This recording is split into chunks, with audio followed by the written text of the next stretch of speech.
I'm Elamin Abdelmahmoud, and this is Commotion. Listen, I don't need to tell you that Quebec has always been a cultural powerhouse. This year, more than half of the artists who are nominated for the Polaris Music Prize are from Quebec, 6 out of 10 to be precise. What you're hearing right now is a band called Bibi Club. You know what? Can we just turn this up for just one more time? Yeah, come on.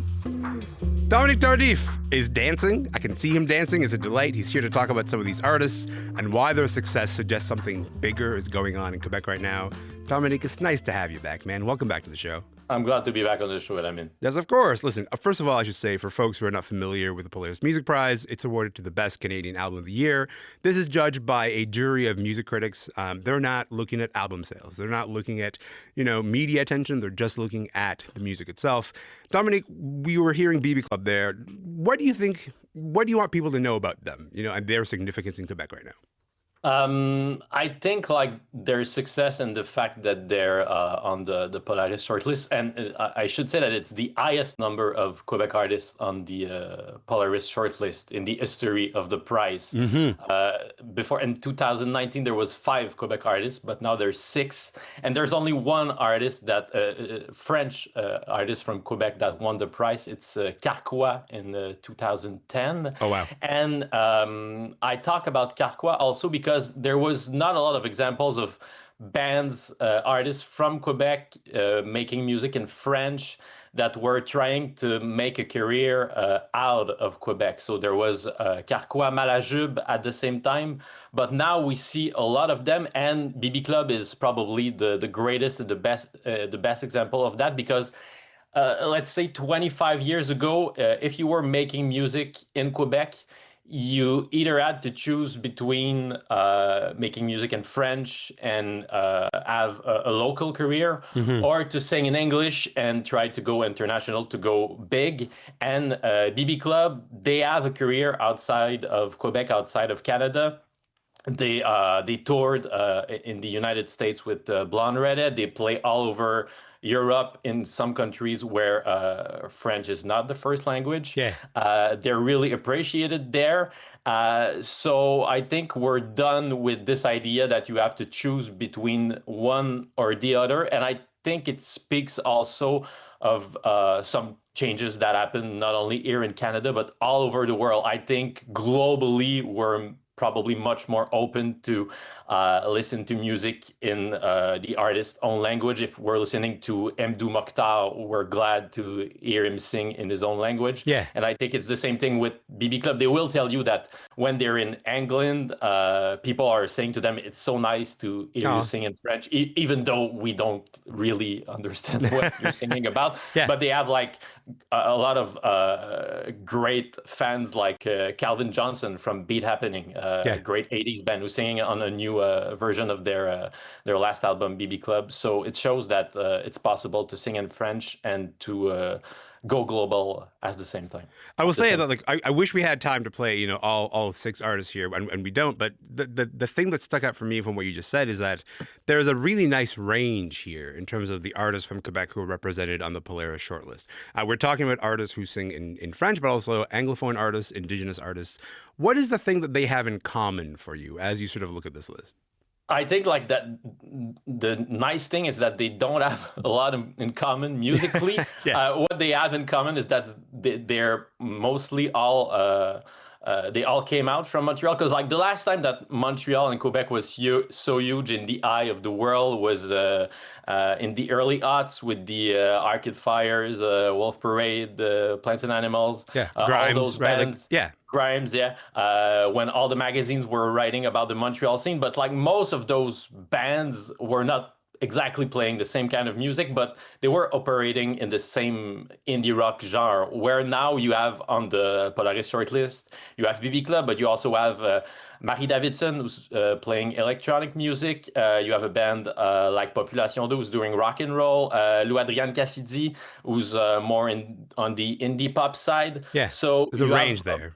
Yeah, there's a range. You have a bunch of different artists playing different kind of music, and I think it talks about how healthy the music scene in Quebec is right now. And they're also not all coming from Montreal. Lou-Adriane Cassidy, she's from Quebec. Her friend Ariane Roy was on the long list of the Polaris. She's also from Quebec. There's a big music scene there in Quebec City that has been going on for the last 10 years. So it's happening in Montreal, but all over Quebec as well. It takes time, I think, for a scene to sort of bubble up and start sort of offering these artists, but then it's nice when you actually have that moment of arrival. And I think like one of the things that you're trying to say here is that this success bubbling up reflects a certain kind of Quebec pride, right? And to understand that, you suggested that we play this song from one of the artists who are shortlisted. Let's I'm hear so it. happy we're playing that. Let's do it.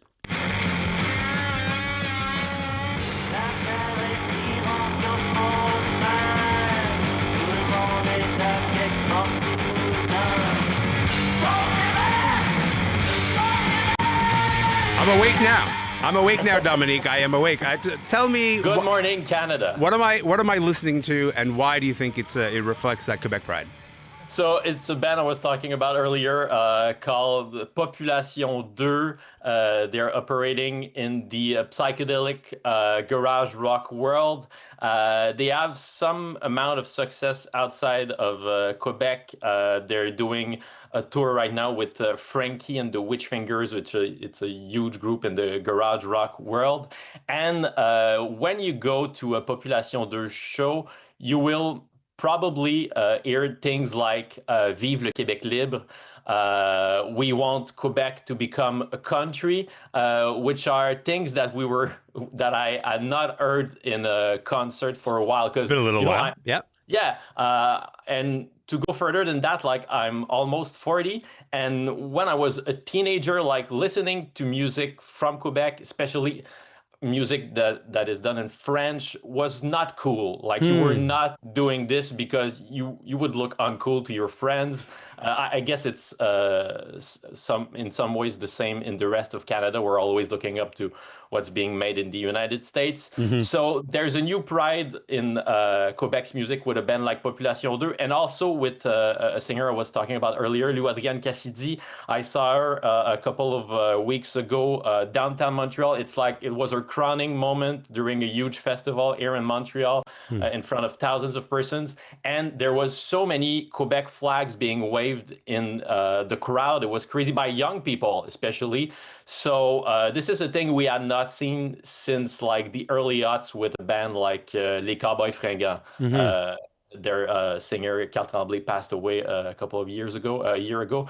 But since that, there was no such movement as what's happening right now. Young people are proud of music that is being made here, and that's really cool. It's also just like an interesting contrast to like this idea of sort of like as Canada tries to figure out this idea of like how do we stand up for Canadian culture in this moment with everything happening with the United States. There is this sort of contrast that is sort of a return to Quebec pride, right? Yeah, I don't want to like go too deep on the political and social analysts here, but I mean it's clear that there's a sense with a lot of people here in Quebec that if we don't do something with our culture, it's going to be drowned in the American culture. Like if you go on a streaming service like Spotify or Apple Music, most of the music that is being made here in Quebec in French is being classified as musique francophone.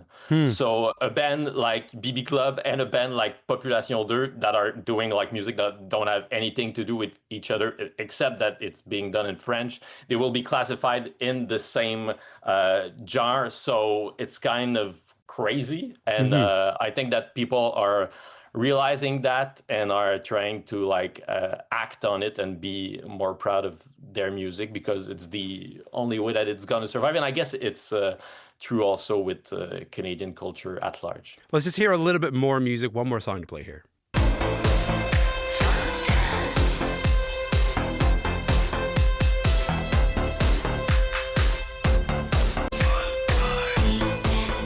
Okay, so that's Marie Davidson. The song is Fun Times. I think it's maybe, to wrap up here, I got about a minute left, Dominique, but okay. I think it's the idea of 6 Quebec artists out of 10 on the Polaris shortlist. That tells me that the critics are paying attention to the music that is happening in Quebec. Do you think the rest of the country is going to start paying attention to it in the same way? Like, does that change something fundamentally? I hope so because the rest of the world is looking at what's happening right now in Quebec. Marie Davidson is a great example of an artist. It's her second time on the Polaris list, Yeah. short list, and it's a great example of a musician that's building on what's been done with the Grimes and the Mac DeMarco of the world that showed that it's possible to operate from Montreal and to have an international career. She got reviews in a bunch of different magazines and websites all over the world. Yeah. So this idea, there's a sentence that we use here in Quebec that's on est né pour un petit pain. We're born for a small bread. I think we're done with that. We want to go for the big bread, and all those artists on the Polaris Prize are a great example of that. Dominic, that's a great place to leave it. My name is Elamin Abdelmahmoud. This show is called Commotion. Hey, we'll see you tomorrow.